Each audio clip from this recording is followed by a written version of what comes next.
Her former deskmates would always keep a distance between her desk and theirs to avoid contact. I didn't do that. Her previous deskmates never answered any of her questions, and she probably didn't have the courage to ask. After becoming her deskmate, she sometimes asked me questions. If the problem was difficult, I would give her a few hints. If it was too simple, I was too lazy to respond and let her figure it out on her own, which was good for her and saved me from troubles. I was actually quite lazy, but it was all meaningless.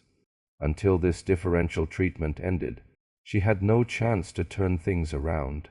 I guessed that the teacher might not know about this situation in the class, because I had never heard her criticize any classmate for it in public. Privately, I personally disliked taking the initiative to interact with teachers.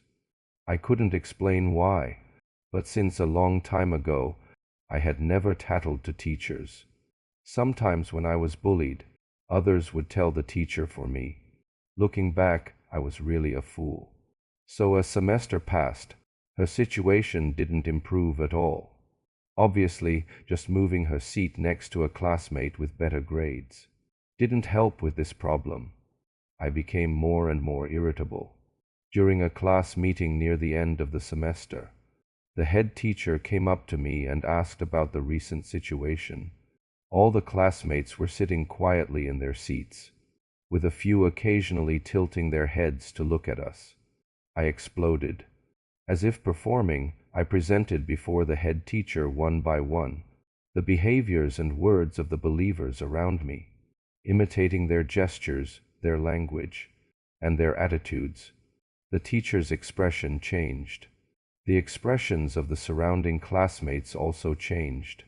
After the teacher left, they whispered around, saying I was too arrogant to show such an attitude in front of the teacher.